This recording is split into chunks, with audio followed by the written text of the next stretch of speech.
sidangan cerai sama Bang Martin seperti apa sih? Iya, hari ini jadwalnya sidang saksi dari pihak aku ya. Ada 2 orang, ada sahabatku. Yang pertama yang tahu kejadian betul dari awal pertama kali kenalan sampai menjadi bridesmaid aku. Terus juga ada di hari-hari terburukku juga. Yang kedua ibuku yang ada di Belanda. Untungnya beliau bersedia ya, karena kan kenapa aku memilih ibuku yang jauh ya, sebetulnya banyak yang ingin menjadi saksiku sebetulnya di sini. Karena mamiku kan sudah di telepon langsung ya sama dia, ditelepon langsung menyerahkan aku, dikembalikanlah aku ke ibu gitu ya. Jadi ya mungkin itu bisa disampaikan ke hakim sih. Karena kan seharusnya tidak boleh lepas tanggung jawab ya kalau belum ada putusan ya sebagai seorang suami. Mengonfirmasi pernyataan dari Bang Martin tadi, katanya Kak Jello semenjak pisah rumah memutuskan untuk maksudnya tidak lagi bertinggal bareng sama Martin sampai sekarang baru sekali ketemu anak, dan itu minggu lalu, benarkah tuh? Betul sekali, karena saya udah mencoba berbagai macam cara untuk berkomunikasi ya, dari lewat sus. Walaupun saya nggak ketemu tapi saya video call hampir tiap hari melalui sus. Tapi kan sekarang susnya pulang kampung, jadi saya nggak bisa komunikasi. Jadi saya coba langsung ke bapaknya, saya coba DM, saya coba WhatsApp. Terus tanggapannya sih katanya mau menemui saya gitu, tapi kan nggak ada, sampai saya nyamperin langsung tuh tidak ada komunikasi lagi gitu, nggak ada itikat baik lah untuk mempertemukan ibu sama anaknya gitu. Akhirnya saya samperin langsung aja ke rumahnya, karena tante saya video call, saya tahu oh dia lagi ada di rumah ya, di kontrakan ibunya yang satunya gitu, nggak di rumah Halim yang saya nggak tahu alamatnya. Udah saya samperin aja langsung, saya samperin, saya mau minta untuk bawa anak saya, tapi saya dapat perlakuan yang tidak baik ya. Harusnya kan kalau belum ada putusan saya berhak untuk membawa anak saya sendiri, yang saya lahirkan, yang saya biayai sendiri. Tapi ternyata saya mendapat perlakuan yang tidak baik. Saya tidak diizinkan untuk membawa anak saya tanpa sepersetujuan bapaknya. Kenapa? Padahal saya ibunya, saya nggak tahu alasannya apa. Sampai ya udah telepon, karena saya di blok, saya minta untuk pihak keluarganya menelpon. Sampai akhirnya beliau datang, saya diminta untuk tulis surat pernyataan yang dipaksa. Tentu saja saya dipaksa. Saya buat apa saya nulis surat pernyataan? Saya ibunya. Saya minta bawa anak saya 2 minggu aja, saya ditentang abis. Saya cuma boleh dikasih waktu 2 hari. Kalau saya tidak mengembalikan anak di waktu yang tepat, saya bisa bilang diancam lah ya. Diancam untuk tidak bisa bertemu anak gitu. Dan dia akan membuat, dia bilangnya waktu itu apa ya, dia bilang ini tidak akan baik-baik saja, dia akan buat masalah lah yang pasti. Saya punya buktinya gitu.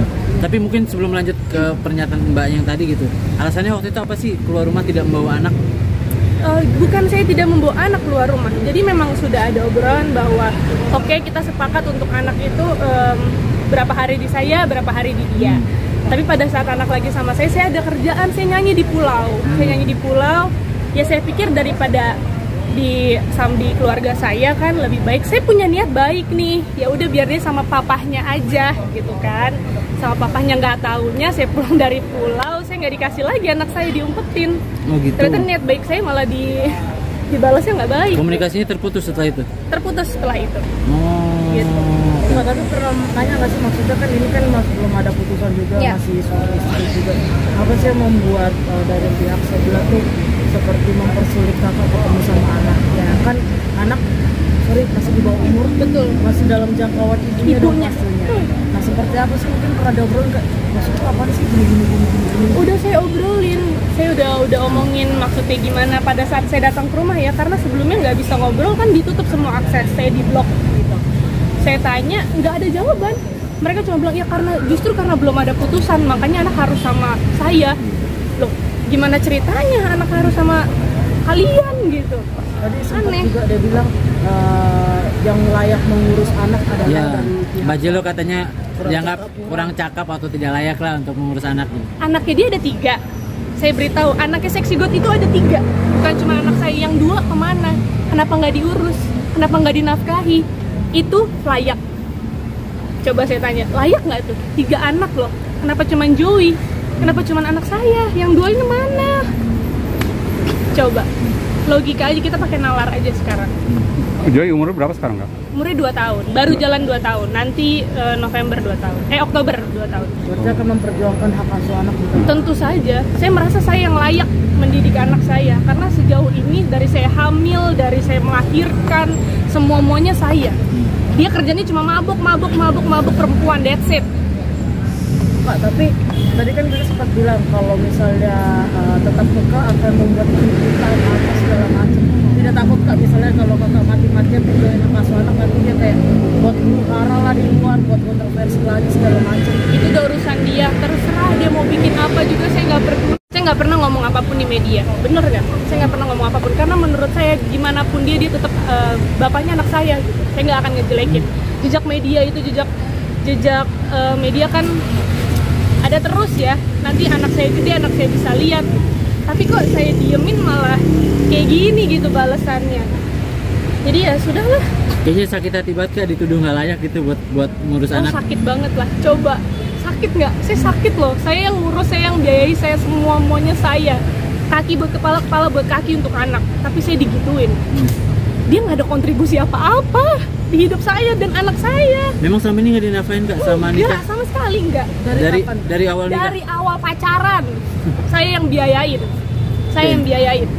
Tapi apa sih Kak, maksudnya kalau menurut itu bilang kakak sudah tahu maksudnya semua kakak yang biaya. Apa yang membuat kakak yakin gitu menikahi ini orang? Karena saya pikir di awal kan sudah ada obrolan ya. Dari awal tuh orang tuanya udah bilang ya Martin itu begini hidupnya apa segala macem. Oh ya nggak apa-apa, yang penting dia mau kerja. Bener dong, nggak apa-apa sih, nggak ngeliat uangnya kok. Yang penting dia mau kerja, dia sayang sama saya, udah itu udah cukup. Tapi kan kenyataannya selama 2 tahun kami menjalani hubungan, dia kerjanya nggak ada.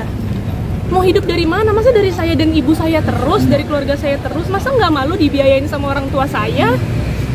Coba, gimana? Saya pakai sus juga kan supaya mempermudah gitu loh, karena sayanya kerja, dianya kan katanya juga mau kerja walaupun nggak ada kerjaannya gitu kan. Tapi hal itu yang jadi alasan mungkin Kak Jelo mau berpisah sama Martin sampai sekarang? Iya, salah satunya karena dia tidak mau bekerja. Kalau cuma di mulut, iya aku mau kerja, buat apa? Saya juga bisa bilang aku mau kerja, aku miliarder juga bisa. Kalau mulut doang mah, tapi kan kenyataan yang kita lihat kan actionnya, buktinya gitu loh. Nggak ada. Tapi Kak kalau ketemu anak kemarin yang sempat keluar itu respon anak gimana, happy aja? Wah, anak saya tuh ya ampun pinternya minta ampun. Dia tuh nggak mau lepas, peluk saya terus. Peluk saya terus, nggak, saya geser dikit dia ikut, kemana-mana ngikut. Sampai tidur aja tuh saya gerak dikit, mungkin dia karena udah lama nggak ketemu ya. Jadi mungkin kangen, takut ditinggal kali. Pas mau pulang pun dia nangis terus seharian.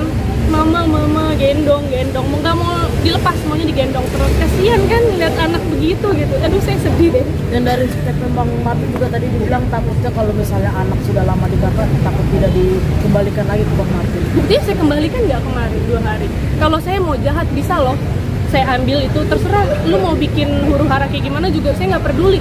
Dihukum saya yang menang. Anak masih di bawah umur. Saya ibunya.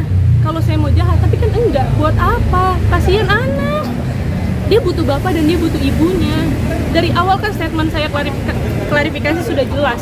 Mungkin kita gagal sebagai sepasang suami istri, tapi kita nggak boleh gagal sebagai ibu dan bapak untuk Joey. Jangan kayak gitu dong. Kak, artinya sekarang ini yang benar-benar diperjuangkan adalah hak asuh anak. Hak asuh anak.